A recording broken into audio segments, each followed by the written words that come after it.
Mheshimiwa, mimi nazungumzia wafugaji kwa sababu aliyoko mbele yetu hapa mgeni wetu ni waziri wa mifugo Mheshimiwa Bashiru, akufahamu kutoka chuo kikuu pale.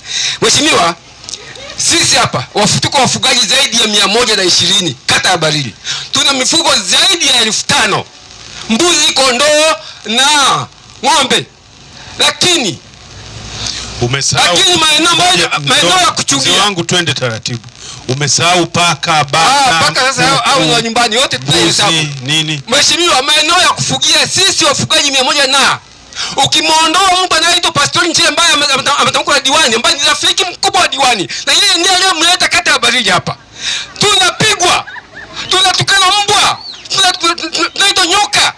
Hakika hata mkuu wa mkoa anafahamu jinsi anavyotukana huyo. Tunapeleka mahakamani, polisi kila leo.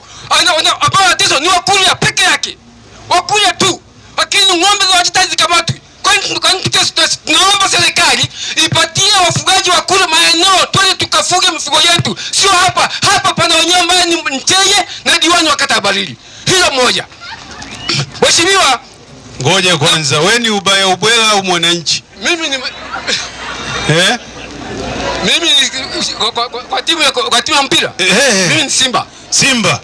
Ndio maana unapata pressure hujasajili. Twende taratibu. Sawa. Wewe toa hoja taratibu. Mheshimiwa, ndio maana umeuliza hapo. Hoja taratibu, usio na wasiwasi. Taratibu. Sawa, ndio maana umeuliza kwamba umeuliza hapo wanaume tumekaa kimya sababu tunateseka hapa. Wala usijali. Tunaumia mheshimiwa. Sawa, twende kwa hoja. Tunaumia sana. Mheshimiwa. Ndio. Lingine, naomba Mheshimiwa Waziri, hapo mbele yako hapo pembeni kuna wakuu wa idara ya TANAPA. Tafadhali sikiliza hili. Tunaomba watueleze. TANAPA watueleze vijana wetu Manase Mnanka. Tutesa. Wewe unashughulika na maafisa ardhi. Ncheye. Maafisa ardhi Ncheye na huyu Rubana fahamu hapa. Rubana fahamu. Ndio. Wamepewa maeneo ya umilikishwa maeneo ya wananchi. Mwaka 1980 tumelalamika mpaka waziri Lukuvi. Akaja afisa wa ardhi wakanda ya ziwa anaitwa Biswaro. Alipofika hapa diwani akatuzuia tusiingie kwa mkubwa. Sisi ndio tumehangaika kumtafuta. Lakini tukazuiwa. Kwenda kwenye shamba tukazuiwa. Wakaenda wao wenyewe. Baada ya kuondoka huyu huyu au nikuonyeshe si huyu hapa. Huyu akatuzuia sisi tusimuone. Wewe kweli. Sasa leo ngoja, unajua ulikuwa ndio ni yetu.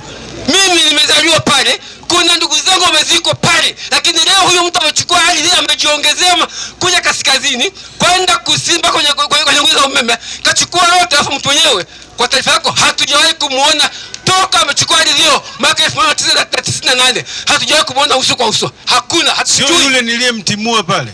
Yule ni Ncheye. Yule ni Ncheye. Kwa hiyo huyo ni Rubana fahamu. Huyo Rubana fahamu.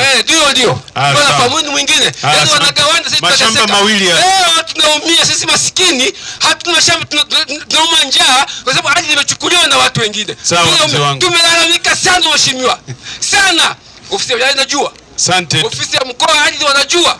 Ndugu Chacha Bina amezungumza kwa kirefu na mambo mengi sana, na amesema ana nyaraka, na anasema kuna hali ya kudhalilishwa na kutukanwa, kuitwa nyoka,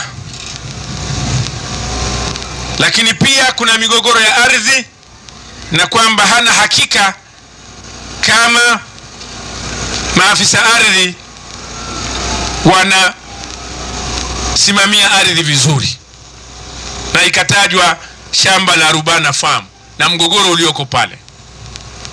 Naomba Mheshimiwa Mkuu wa Mkoa tuendelee kufuatilia jambo hili kwa pamoja ili tuweze kuona matatizo aliyoyasema Bwana Chacha Bina kwa hisia kali, na hapa sikutani, nimeona hisia zako, na hisia za ardhi ni hisia ngumu. Ardhi ni uhai. Ardhi haiongezeki. Watu tunaongezeka. Kumnyang'anya mtu ardhi ni kumnyang'anya uhai na heshima yake yeye na kizazi chake. Na tukitumbukia kwenye migogoro ya ardhi, hatutafika mbali.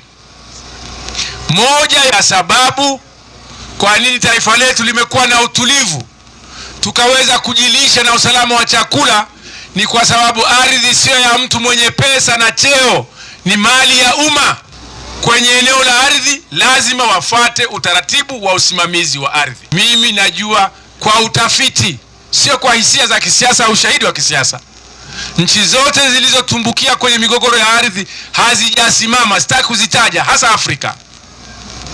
Tunajizuia sana tusiende huko, na Mheshimiwa Rais ameelekeza lazima tukae kitako kutatua migogoro hiyo kabla viashiria vyake havijatumbukiza kwenye migogoro ya machafuko.